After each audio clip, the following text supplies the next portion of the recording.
El Ministerio Apostólico de Enseñanza y Predicación Rema Internacional presenta hoy al Reverendo Fernando García Sotomayor con la proclamación de las buenas nuevas de Dios para tu vida. El mensaje de ayer, el mensaje de hoy y el mensaje para la eternidad a los que tienen hambre y sed de la palabra de Dios. Un querigma de Dios para el que oiga, el que tiene oídos para oír. Escuche el dabar del Eterno a las naciones. Ahora es el tiempo para recibir el rema del Espíritu Santo a tu espíritu. Escuchemos con fe la memra del Señor para el alma.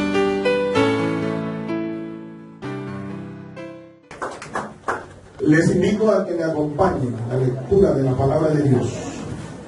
Libro de Santiago, capítulo 5,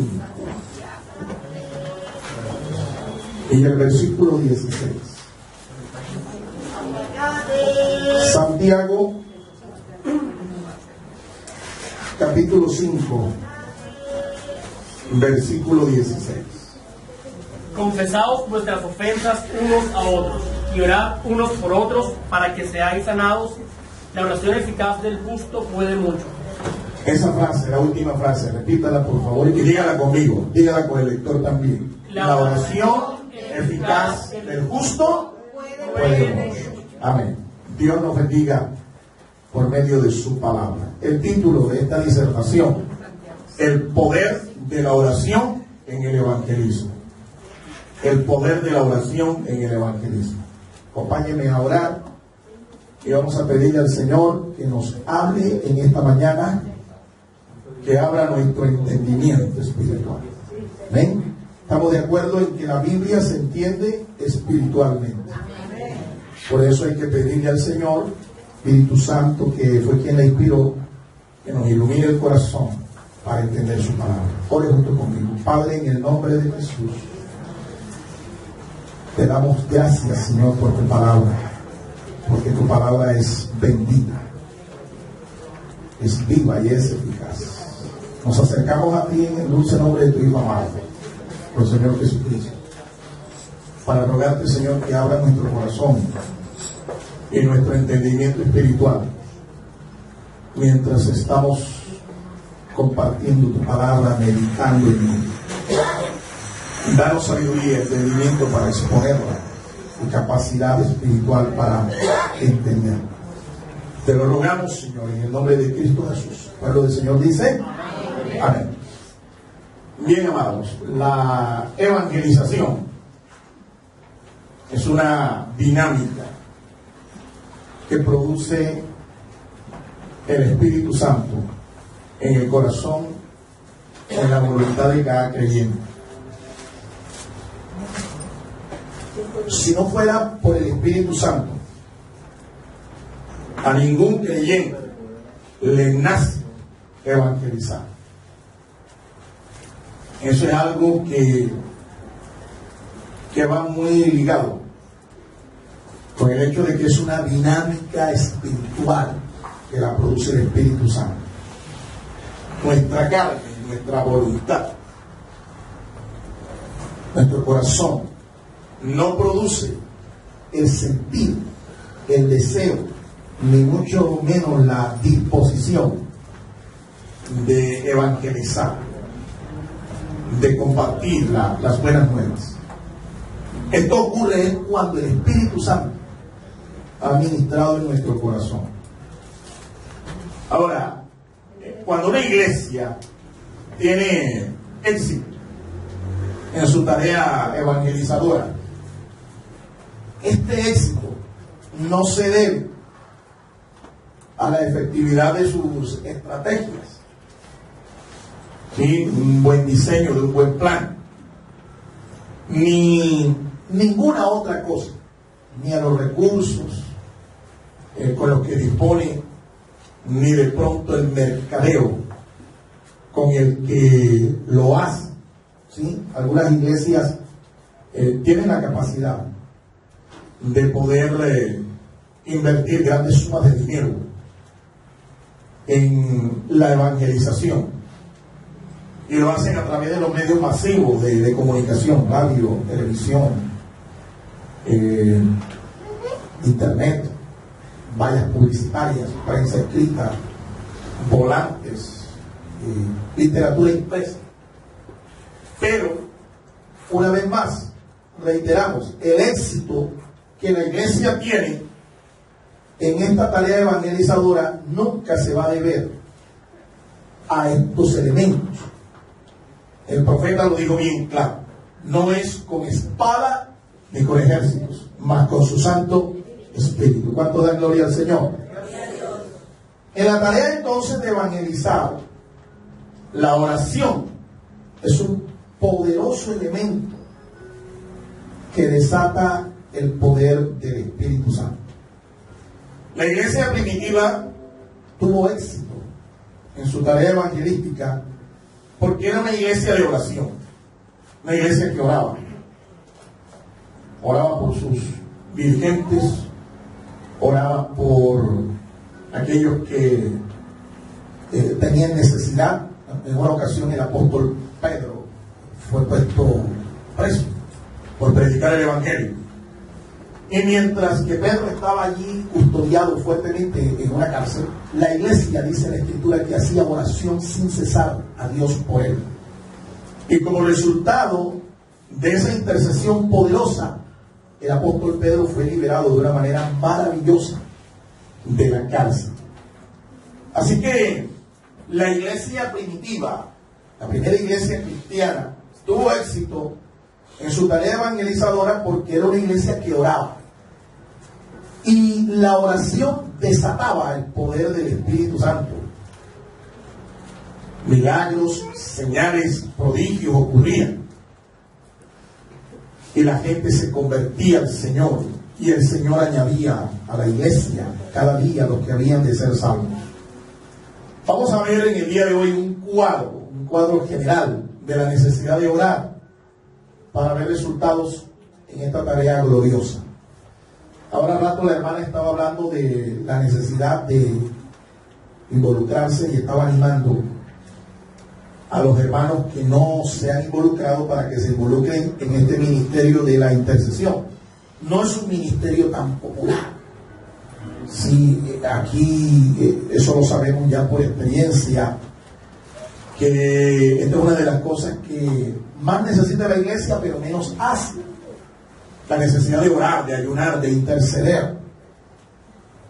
Sin embargo, estamos animando para que usted, con una agenda de oración, ore y ore con propósito y se una a este ministerio poderoso, porque esta iglesia definitivamente también necesita de la oración.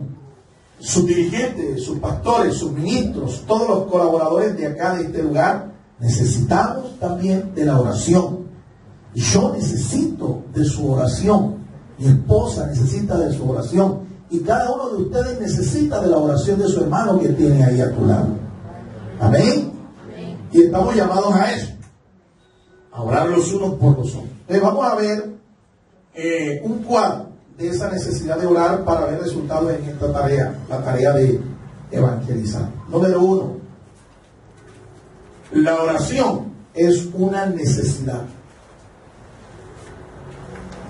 Definitivamente en la vida de un cristiano, en la vida de un dirigente, en la vida de un siervo de Dios, esto es algo sentido, la oración. Nosotros debemos cultivar la oración en nuestra vida personal y orar para que el Señor derrame avivamientos espirituales. Antes de que nosotros vayamos a hacer una encuesta o a repartir un tratado, a hacer un impacto aquí evangelístico masivo, al aire libre, antes de que esa tarea la hagamos nosotros, ya sea personal o colectivamente, es importante entender que para que la gente se convierta al Señor, para que la gente sea convencida de que necesita salvación, el Espíritu Santo tiene que ir delante de nosotros. En otras palabras, la tarea de ablandar el corazón de la gente, como la tarea del agricultor que va a sembrar y primero tiene que preparar la tierra, humedecerla para luego sembrar la semilla. Esa tarea, en términos espirituales, la hace el Espíritu Santo. Si queremos tener éxito, entonces, en este proyecto que este año lo hemos abanderado acá, el proyecto evangelístico, nosotros necesitamos orar por avivamientos para que el Espíritu Santo esté tocando los corazones. Antes que nosotros vayamos y sembremos la semilla, sea el Espíritu Santo esté tratando con esas personas. Eso es lo que garantiza en gran parte el éxito, la efectividad de nuestra tarea. Si no es el Espíritu Santo el que ha tratado primeramente con esas personas, hermano, te aseguro que nosotros aquí podremos hasta echar fuego por la boca si es preciso. Aquí se pueden dar los milagros más grandes de sanidad, de liberación. Pero si el Espíritu Santo no ha tocado el corazón de estas personas, primeramente, no vamos a tener éxito. Aquí no se va a convertir nadie.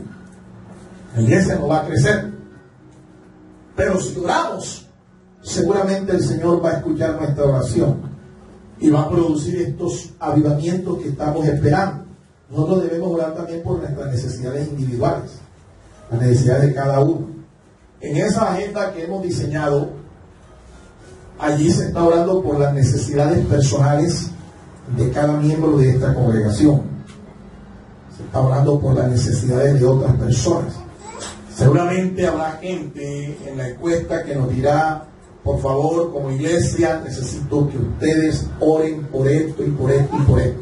Son necesidades personales. Entonces, miren lo importante que es hacer la tarea, ¿sí? Porque el Señor puede glorificarse respondiendo a una de estas oraciones, de estas necesidades, y estas personas pueden llegar a los pies de Cristo glorificando al Señor, porque Dios escuchó nuestra oración y suplió para sus necesidades.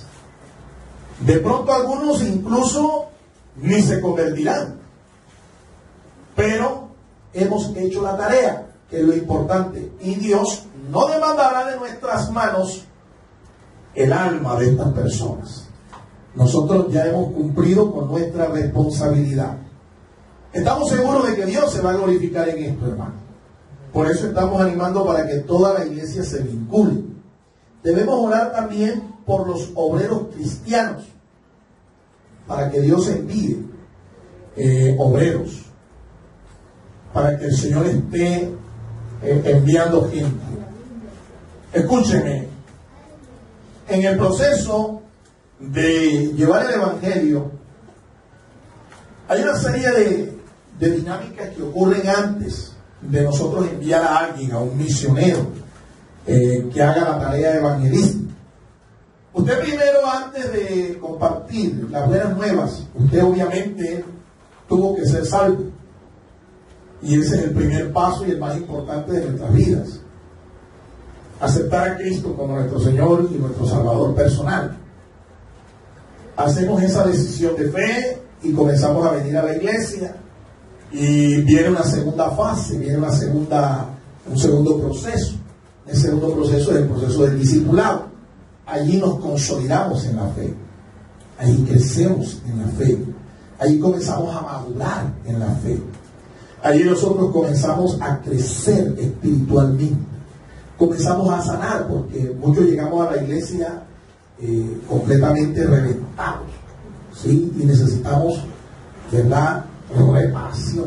Como cuando un carro se choca, ¿verdad?, y hay que llevarlo al taller. La iglesia es una especie de taller, una especie de clínica, ¿sí? En ese proceso de discipulado nos formamos, crecemos, maduramos, somos restaurados.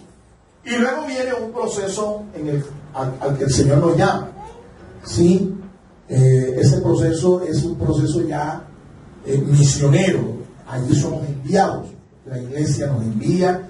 La iglesia, después que nos ha preparado, los instructores, los dirigentes, los maestros de la iglesia nos enseñan cómo compartir las buenas nuevas de salvación, cómo hacerlo de una manera personal.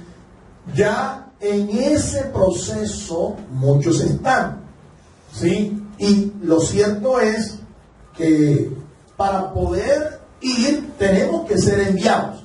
Fíjense que la iglesia en este año ha abierto este paréntesis, ha abierto esta ventana para que usted se involucre en la tarea y usted haga parte de ese proceso. Ahora, las instrucciones para que usted lleve esa encuesta, que es una de las estrategias que estamos usando, esas instrucciones se les están dando poco a poco en los servicios. Es por eso que tiene que venir, para que usted reciba esas instrucciones. Esa encuesta tiene preguntas que nos van a dar una base estadística de la comunidad en la que estamos. Nos va a dar a conocer algunas cifras, algunas situaciones, condiciones importantes de esta comunidad. Pero también nos van a permitir la oportunidad de presentarles el plan de salvación. En la encuesta hay una pregunta que dice que si usted desea una renovación espiritual en su vida. Si la persona dice sí, generalmente van a decir que sí, entonces allí se abre una oportunidad para que usted comparta el plan de salvación en 5, 6, 7 minutos. Y para poder compartir ese plan de salvación, nosotros tenemos un diseñado, ¿sí?, una especie de bosquejo sencillito, ¿sí?, de unos 4 o 5 pasos en los que usted le enseña 5 leyes espirituales a la gente. Cosas como estas, por ejemplo: usted está perdido, usted no puede salvarse a sí mismo, usted es un pecador. 2, usted no puede salvarse a sí mismo, usted necesita salvación, y esa salvación la provee solamente Dios a través de Jesucristo, la fe en Jesucristo. ¿Ya ven? Otro principio que allí se le enseña es que debe aceptar a Cristo por la fe y confesarlo como su Señor y Salvador. Y luego entonces decirle: mire, ahora usted debe ir a la iglesia para seguir creciendo en su fe. Y si es posible, usted puede abrir su casa para que en su casa se lleve a cabo una reunión familiar, un altar familiar, para orar por usted, las necesidades de su familia, de sus amigos y sus vecinos. Estas son cosas que se le van a enseñar para que usted no tenga excusa y usted se involucre en esta tarea, porque queremos enviarlos, queremos que usted haga misión. Ahora, Jesús enseñó que esta era la tarea magna de la iglesia, la gran comisión: llevar el evangelio y hacer discípulos. Pues bien, la primera parte, ese primer proceso, que es llevar el evangelio, es lo que queremos que usted entienda, y que tiene que involucrarse, tiene que meterse allí en esa vuelta, como decimos. Usted tiene que entrar allí en esa rueda. Usted no se puede quedar atrás. Usted no me puede decir a mí ahora: no, es que lo que pasa, pastor, es que yo no sé evangelizar, o es que yo no sé predicar así como usted predica, o es que ya yo estoy muy viejo, muy vieja, pastor, y ya la verdad es que ya lo vio, no va a dar. No hay excusa. Aquí no hay excusa. Si usted sabe decir lo que Cristo hizo por usted, usted está preparado para eso, para evangelizar. Y eso es todo lo que hay que testificar. ¿Sí? Ahora, le vamos a enseñar un proceso sencillito, en donde la gente va a aprender 5 leyes espirituales y le va a enseñar a usted cómo renovar su vida espiritualmente, cómo entrar en un proceso de renovación de su fe, y que espiritualmente esta persona realmente sea enriquecida, y que Dios la tenga en cuenta para sus propósitos. Tanto la gloria al Señor, hermanos. Pero no hay excusa. Nosotros queremos enviar. Jesús enseñó que esta tarea se debía hacer primeramente en Jerusalén. Le dijo eso a sus discípulos. Le dijo: usted va a recibir poder del Espíritu Santo para que sean testigos. Primero el Señor le dijo en Jerusalén, luego toda Judea, luego Samaria y hasta lo último de la tierra. Pues bien, nosotros antes de llegar a lo último de la tierra, tenemos que primeramente ir a nuestra Jerusalén. Y nuestra Jerusalén van a ser los amigos, los familiares, las personas más cercanas a nosotros. Luego vamos a ir creciendo en esa tarea. Un día la iglesia hará misiones, enviará misioneros al mundo entero. ¿Creen que iban a decir amén?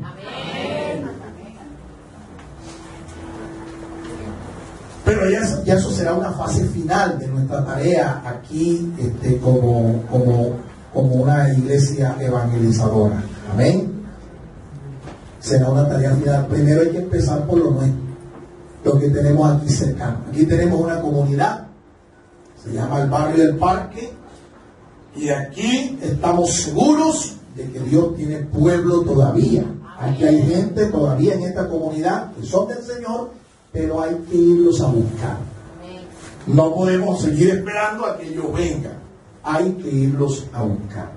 Segundo cuadro del que estamos hablando, los resultados que la oración produce son resultados gloriosos realmente.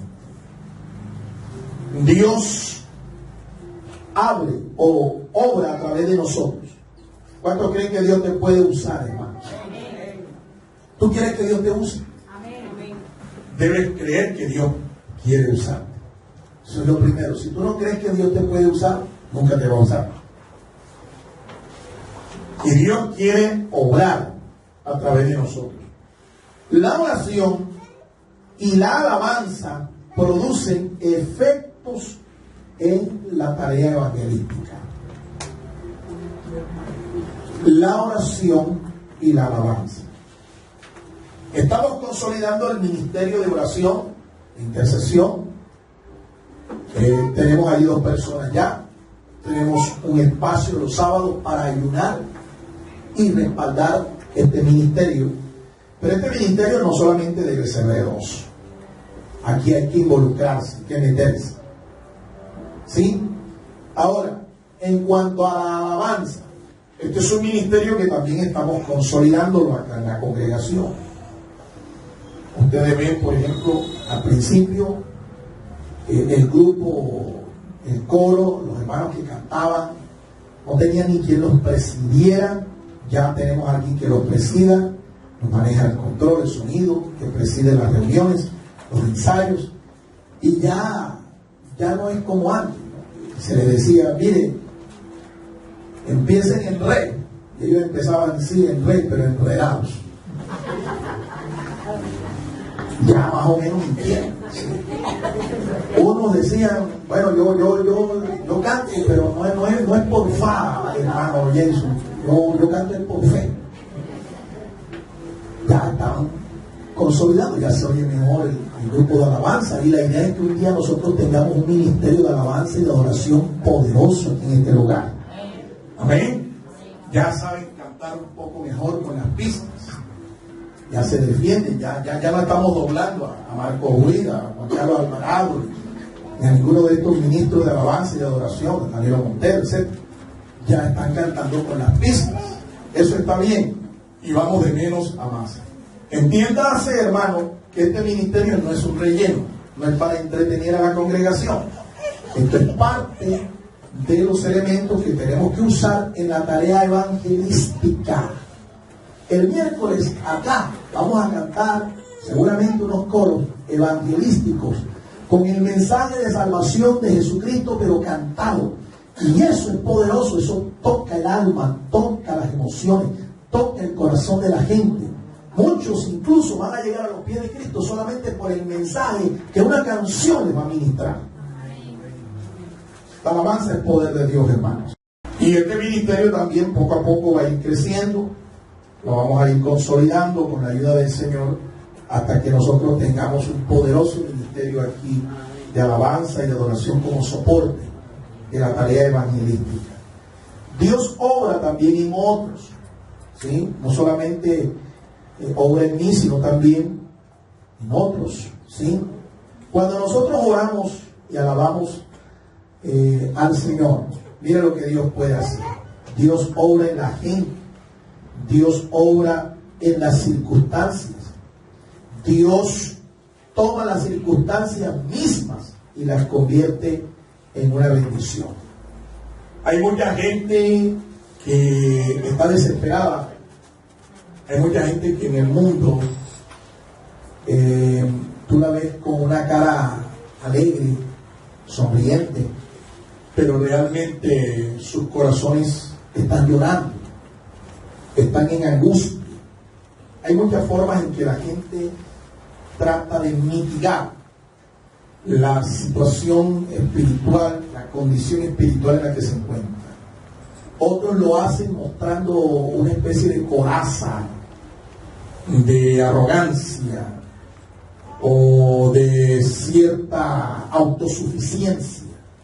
No necesitan a Dios, ni a la iglesia, ni a nadie.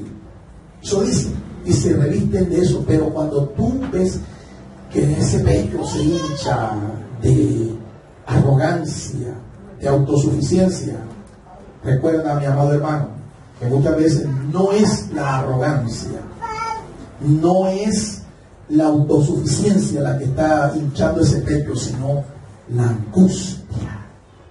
A esa gente también hay que compartir para que Dios obre en ellos, porque la palabra de Dios es viva, es eficaz, y la palabra de Dios puede llegar a penetrar hasta la división del alma y el espíritu.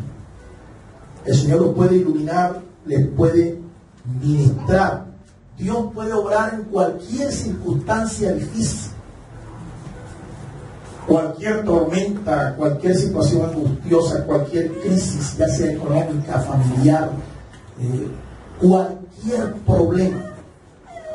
Dios puede obrar, y eso lo hace el Señor cuando hay un pueblo que ora, cuando hay un pueblo que intercede, cuando hay un pueblo que clama. Dios obra en las circunstancias y convierte estas circunstancias en oportunidades para glorificarse. Ahora, todo problema realmente es una oportunidad para ver cómo Dios contesta la oración. Unos lo ven como un obstáculo para seguir avanzando en la vida, otros lo ven como el final, pero el cristiano tiene que entender, tú y yo tenemos que entender que estas son sencillamente oportunidades para que Dios se glorifique. ¿Cuántos creen eso, hermanos? Si tú lo crees, dale un aplauso bien fuerte al Señor. Gloria a Dios. Tercero, la forma correcta de orar y de alabar, ¿cómo debe ser? Aquí no vamos a hablar acerca de una cátedra de que si es acostado, arrodillado, postrado, o en fin, parado. No vamos a hablar de eso. Vamos a hablar más bien es de lo que Dios puede hacer cuando se tiene la actitud correcta para orar. La actitud correcta. Ya Santiago lo dice. La oración eficaz del justo puede mucho. Eso puede traducirse así: la oración energética, la oración poderosa del justo tiene poder, desata el poder de Dios, desata la energía de Dios. Ahora, cuando yo voy a dirigirme al Señor en oración, yo debo hablar con Dios acerca de todas las cosas. Por eso se aconseja que cuando yo ore, medite en el libro de los Salmos. Porque el libro de los Salmos no solamente es una colección de la liturgia hebrea, la liturgia del pueblo de Israel, sino que en los Salmos nosotros vemos cómo el corazón de los salmistas se volcaba delante de Dios, se desnudaba delante de Dios, y los salmistas le expresan a Dios sus emociones, sus sentimientos, sus sentires, sus planes, sus aspiraciones, sus deseos. Y con estas oraciones de estos salmistas nosotros nos identificamos perfectamente.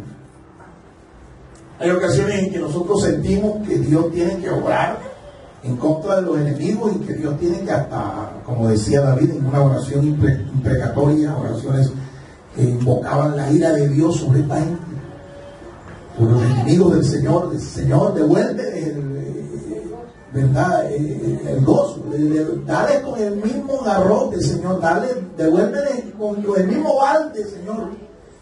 Eran oraciones imprecatorias, pero son oraciones que volcan las emociones del salmista delante de Dios, porque a través de los salmos los salmistas hablaban a Dios de sus cosas.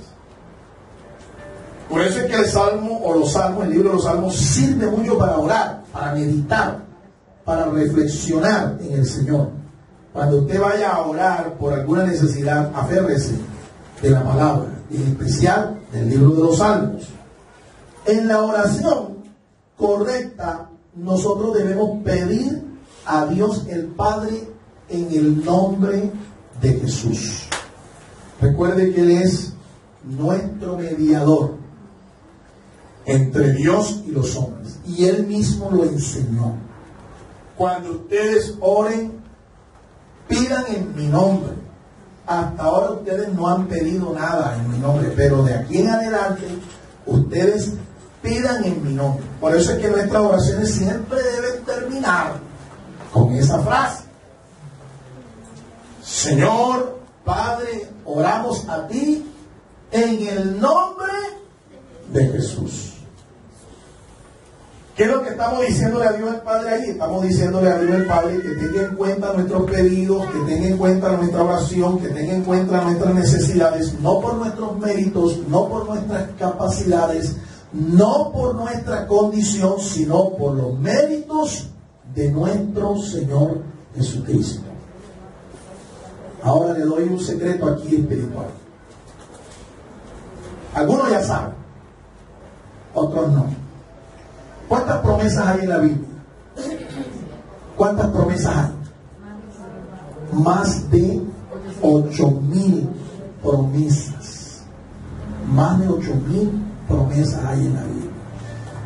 Bien, todas esas promesas están a disposición nuestra. Amén. Todas las promesas de Dios están a nuestra disposición. Somos sus hijos.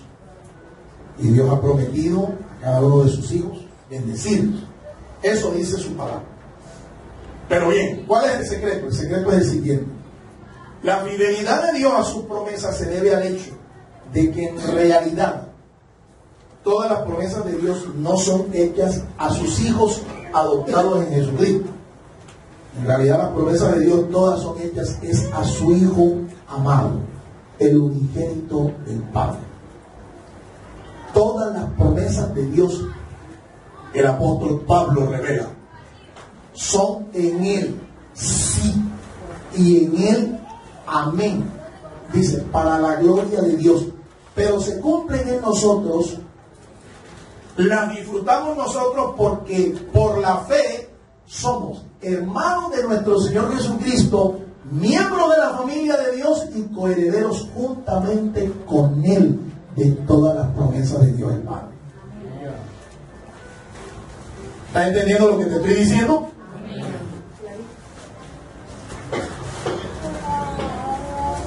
Dios es fiel a sus promesas. ¿Sabes por qué? Porque Él no le va a fallar a su Hijo. Y de paso no nos falla a nosotros. Por eso es que aunque nosotros seamos infieles, está escrito en la palabra, Dios permanece fiel. Y es que Él no le puede fallar a su Hijo Jesucristo. Pero como nosotros estamos adoptados en Cristo, somos beneficiarios de estas promesas. Por eso es que tenemos que orar siempre en el nombre de Jesús.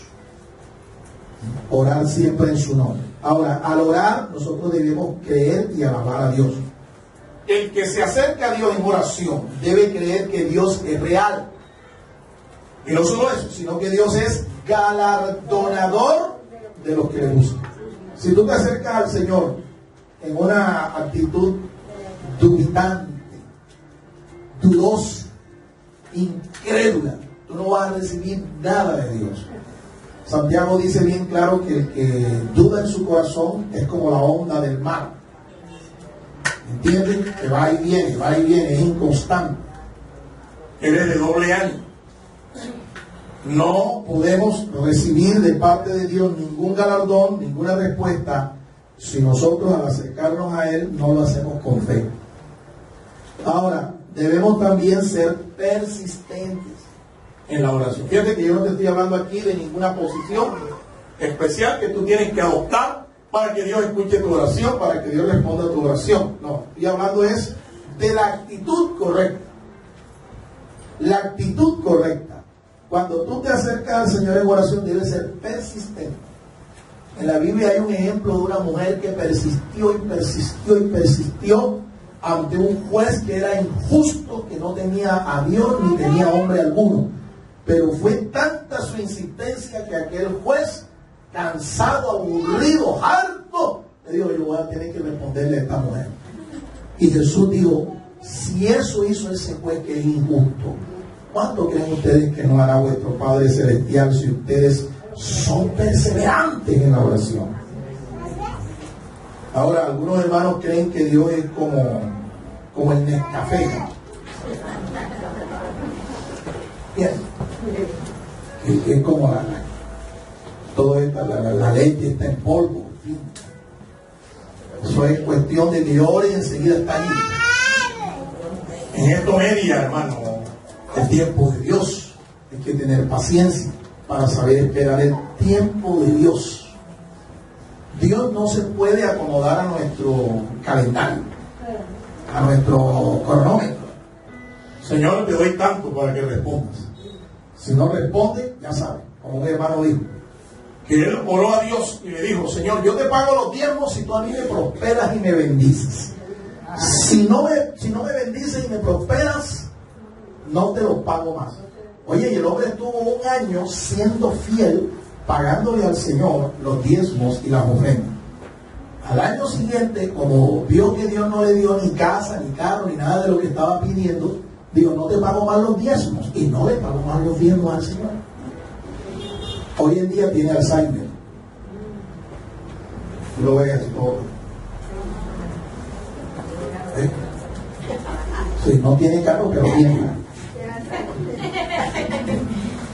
Sí, hermano. Estoy hablando de un testimonio que real. Claro. Entonces, ¿cómo es que tú le vas a poner condiciones a Dios y le vas a poner un cronómetro a Dios? Eso no se puede hacer. Tú tienes que saber esperar el tiempo de Dios, porque Él es el Señor, Él es soberano. Y Él actúa en un tiempo y en una dimensión, en una ocasión que no es la nuestra. Entonces tenemos que saber esperar, ser persistentes, pero también debemos esperar.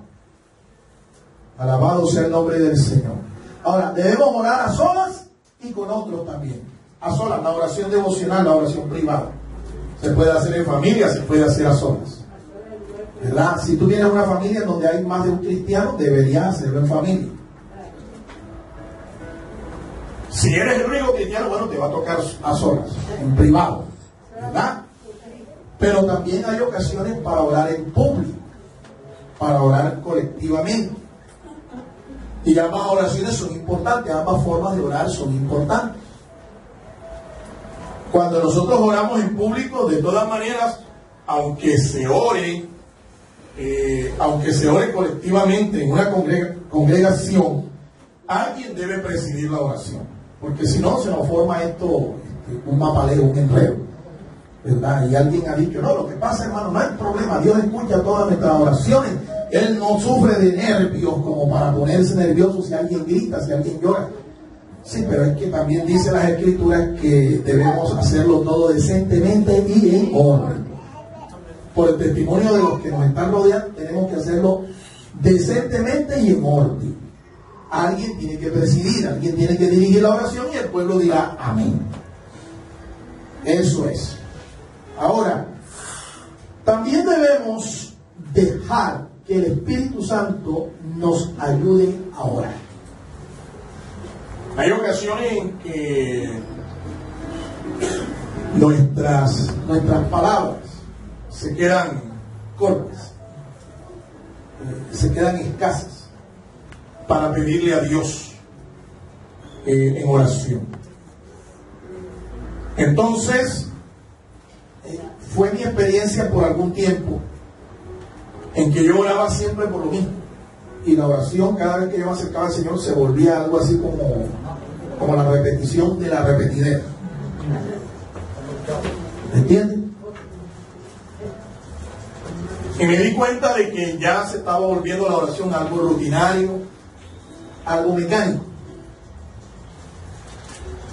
Hasta un día que estuve meditando en un pasaje bíblico en donde entendí, en Romanos capítulo 8, que el Espíritu Santo nos ayuda e intercede a Dios por nosotros en los tiempos de oración.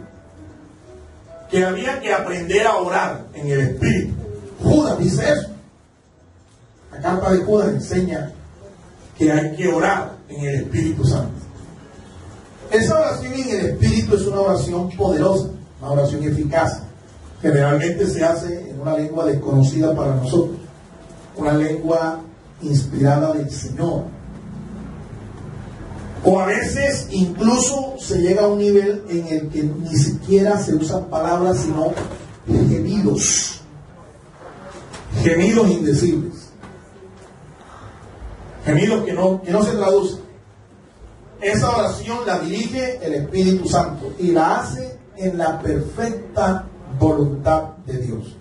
Ese es otro problema que a veces también uno experimenta, que uno no sabe pedir a Dios correctamente y uno cree que lo que le está pidiendo a Dios es lo correcto, pero Dios, que es sabio, Dios que es soberano, sabe lo que realmente nos conviene. Yo te quiero enseñar algo, hermano, y quiero que lo recibas en tu corazón. Dios no responde todo lo que nosotros queremos en oración. Dios responde lo que nos conviene, de acuerdo a su voluntad y propósito. Así que si te enseñaron alguna vez o escuchaste alguna vez que eso es sencillamente tú oras y ahí tienes la respuesta de Dios, lo que tú quieras, pídele a Dios que eso Dios te lo va a dar, te engañaron. Te lo voy a decir como lo decía en un programa de televisión antes de un humorista. Mira, como que te tumbaron. No te dijeron la verdad. Y si pactaste por eso, estás tumbado. Te tumbaron. Dios no responde todo lo que yo le pida a Él en oración, todo lo que yo quiera. Dios responde lo que nos conviene, de acuerdo a su voluntad y a su propósito. Amén. Bueno, muy bien. Concluimos. Vamos a terminar esta parte. Esto es algo que es concreto, que es sencillo, pero que si lo ponemos en práctica vamos a ver los resultados de una oración eficaz. Jamás se podrá desligar la oración de la gran comisión. Jamás. Yo no puedo pretender tener éxito como iglesia en esta gran comisión, la tarea evangelística, si yo desligo esto de la oración. La oración siempre va a tener que ahí tener un soporte, ser el soporte para el éxito en esta tarea. La oración siempre será no solo una necesidad personal de cada cristiano, sino también un arma fundamental, que es colectiva, para tener éxito en la tarea de evangelizar a las naciones. En la oración hay que hacer lo que se llama guerra espiritual, clamar para arrebatarle al diablo las almas que tiene cautivas y que le pertenecen al Señor. Es una oración de guerra espiritual. Y la iglesia tiene que entrar en ese tiempo de intercesión, de clamor y de guerra espiritual para ganar las almas que son del reino de Dios. Por medio de la oración nosotros podemos obtener mucho más que por medio de la tecnología, los recursos financieros u otro tipo de estrategia de mercadeo. La oración eficaz del justo, dígalo conmigo, puede mucho, tiene mucho poder. Aprendamos entonces a orar en el Espíritu para ver su poder y su respaldo en nuestra tarea. Dígale al Señor, póngase de pie, dígale al Señor, voy a pedir a mi esposa que pase por aquí, que le ministre el bautismo con el Espíritu Santo. Cuando nosotros somos bautizados por el Señor con el Espíritu Santo, aprendemos a orar en el Espíritu. Cierra sus ojos allí donde está y dígale al Señor eso es una necesidad, y cuando eso se da en nuestra vida hay una manifestación. Usted va a empezar a hablar en otras lenguas por la inspiración del Espíritu Santo. Cierra sus ojos allí y comience a clamar al Señor. Dele gracias al Señor por lo que hemos aprendido hoy Pero pídale al Señor hoy una sola cosa. Dígale, si usted no tiene esta experiencia, dígale: Señor, bautízame con tu Espíritu Santo. Padre, gracias te damos por tu palabra en esta mañana. Gracias, Padre, te damos por tu misericordia, Señor, y por tu bondad. Te rogamos, oh Dios, que derrames en nosotros ese deseo ferviente de mantenernos en oración, Señor, de valorar lo que es la vida de oración. Ayúdanos, oh Dios, a llegar delante de ti por otros. Ayúdanos a llegar delante de ti por aquel que necesita, Señor. Permítenos, oh Dios eterno, acercarnos a ti confiadamente, Señor, porque tú eres, Señor, el que hace la obra. Padre, en el nombre de Cristo Jesús, te damos las gracias, Dios. Amén y amén. Vamos a orar para hacer nuestro... El Ministerio Apostólico Rema Internacional pone a disposición esta predicación. Ofrecemos ministración a simposios, seminarios, campañas evangelísticas, educación globalizada sana y de carácter interdenominacional. Escríbanos a ministerioremainternacional@gmail.com o llámenos al celular 316-270-7181.